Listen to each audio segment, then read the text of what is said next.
أعوذ بالله من الشيطان الرجيم بسم الله الرحمن الرحيم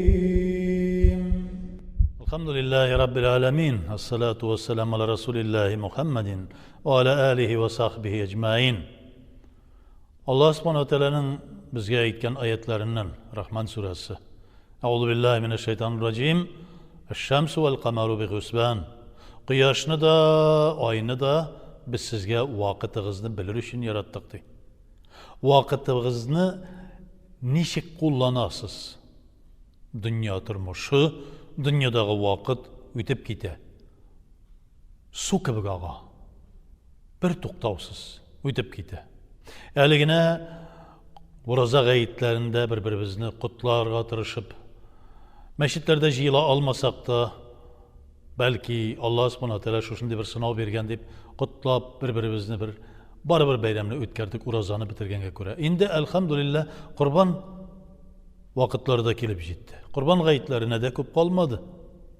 Qurbon chala turgan vaqtlar. Inshaalloh shunda endi birgalashib masjidlarga jiyilirmiz. Masjidlarda birgalashib bir-birimizni qutlashirmiz. Lekin bu avru sababli onda da biraz şu o'rinlarda bir qisilib, tig'iz ettirib, ingayin qo'yib olay o'qib bo'lmasda balki biraz aralab bo'lsa da amma butun xalq jiyilirga mumkinlik bor. Alhamdulillah. Qurbon chalirga mumkinlik bor. Allohga shukr. Alloh subhanahu wa taala ana Qur'oni Karimda da Adam alayhissalomning ikki o'g'li to'g'risida aytgan oyatda faqaraba qurbanan. Ular Alloh taolaga yaqinayir uchun Alloh taolaga o'zlarida bo'lgan eng qadrli narsalarni qurbon ettirib berdilar deydi. Birsinikini qabul etdi, birsinikini qabul etmadi. Ya'ni qurbon shalgan vaqtda ixloslik eng birinchi bu vojib qurbon vaqtlari. Vojib bo'lg'ash, ya'ni Alloh subhanahu wa taolo bizga teyish deb bildirdi. Teyish sizga amr qildi. Shunga ko'ra biz endi vojib bo'lgan narsani ixlos niyat bilan shalirga teyish bo'lamiz. İxlaslık bilan. Allah subhanahu wa ta'ala riza bo'lsin uchun, qabul etsin uchun. Adam alayhissalomning o'g'lonlaridan bo'lgan birsini qabul etdi, birsini qabul etmadi degan ravishdagi qabul etilgani suratida bo'lsaydi deb tirishamiz. Habil o'g'li Habil chalgan qurbon qabul etilgan kebek. Shulay İbrahim alayhissalomning bergan qurbonin qabul etgan kebek. Endi hozir men sizdan ya İbrahim senden hem senin milletinden şuşunday qurbon talab etashakman dedi. Yani uy hayvonlari, uyda bo'lgan hayvonlar, sıyır, shulay endi o'gizlar, sariqlar, qo'ylar, kejeler, diyeler, shuşunday. Yani ayrı tuyaqlı bo'lgan shuşunday hayvonlardan. Lakin Allah saqlasin ayrı tuyaqlı başka hayvanlar da var. Haram kılınan hayvanlar var. Tırnaklı hayvanlar var. Şulay endi at iyi hayvanı bulsa da qurbonga çalınmaz. Qurbonliqlar sağ selamet bulurga deyir. Lan tanalul birra hatta tunfiqu ma tuhibbun. Allah Teala sizning izgi amallarıngizni, izgiligingizni qabul etmez. Qadrli bo'lganin qurbon etmişe turibdi. Yani minnen ketgan hocasına jetgan chagina deb aydirlik tugil, sağ selamet bulurga teyish. Öz ayağı bilan qurbon chalatırgan o'ringa baratirgan bir hayvon bulurga teyish. Hem endi ol da ranjitilmagan ravishda hem teyishli bir ko'zga ko'rinirlik qurbonlik darajasindagi bulurga teyish. Alhamdulillah bizning musulmonlar hozir endi shamoliylar har bilalar nindi hayvonlarni chalirga, nechik shularni saylab olirga, satulashu yaraymisan deganda albatta biraz satulashmisha bo'lmas, savdo bit u. Lakin endi falan kadarık beyeni arttırıp arttıqqa jiberip yaramasansı da özüne fayda getirirlik derecedeki hayvanlarını satıp kişide kurbanlık alırlık derecede bulsun. Bu satuşularga ayta turgan söz. Şolay oyundan soň onun itini işlerge sundi. Hazır endi vacip derecesinde kiritkenler qay bir meselelerini yani itin 3'ge bölürge vacip ettirip kirseteler. Lakin ul itin eğer de sen muhtaç eken tolusunca özüne alıp kalığı mümkün. Ruhsat etiler.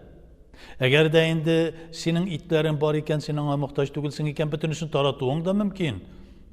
Muhtaçlarga taratıp bitirsen de yarı. Eğer de endi sen şulay üç ülüşke böleyim de birisine bir meclis yazayım, bir toy yazayım da yani Kur'an toyu, Kur'an meclisi. Bir ülüşünü taratayım da bir ülüşünü üzüme kaldırayım öyle. Yok da şunda aşka ara tura şunda salıp jiberim birer kisek çünkü kurban eti ol üzerine göre bir dava bir şifa inşallah teala deyip. Andi kaldırgan kişilerge de elhamdülillah. Allah'a şükür deyip onların da kabul etmemiz. Lakin sünnet bulgan meselelerini yoki müstehab bulgan narsalarini endi vacib derecesine, farz derecesine ko'taruv teyish bo'lmas. Eng muhimi Alloh taolo aytgan qoni, suyagi, terisi, iti Alloh taologa borib erishmas. Ellamagar ansi o'zingizga qolur. Bari tek Alloh subhanahu taologa sizning taqvoligingiz, izgi niyatingiz borib erishir. İzgi niyet bilan qilgan izgi amal Alloh subhanahu taolo qarshında maqbul qabul etilir. Hem endi albatta unutmasqa kerak.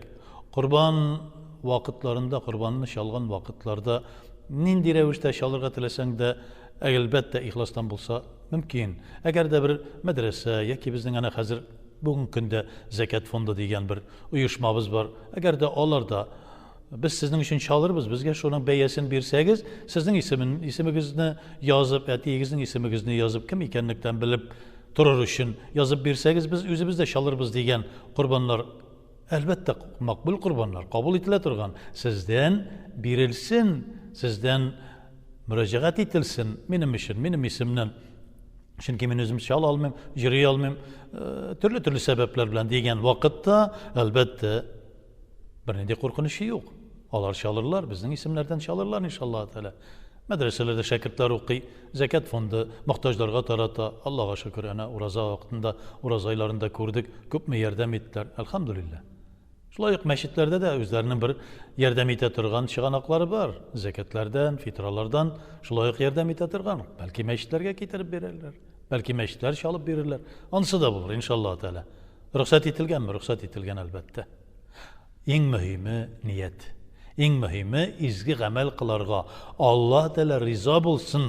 Allohimma sen menga bir suyukli qulunga qaragan kebek bir xayrli, muhabbatli qarashingni menga yo'naltsang, mendan rizo bo'lsang, ya Rabbim, menga boshqa narsa kerakmas degan bir ong tushuncha bo'lirga tegish. Albatta Alloh subhanahu taolo ujibu da'vatad da'i iza da'an. Menga murojaat etgan, menga duo qilib mendan so'ragan kishining duosin bo'sh qoldirmam, anarga javob beraman dey. Alloh subhanahu taolaga har vaqt hamd sana, Payg'ambarimiz sollallohu alayhi vasallamga har vaqt salovatlarimiz, salomlarimiz Alloh taolo qilgan izgi amallarimizni ham qilashaq izgi amallarimizni qabul aylasin. Assalomu alaykum va rahmatullohi va barakatuh.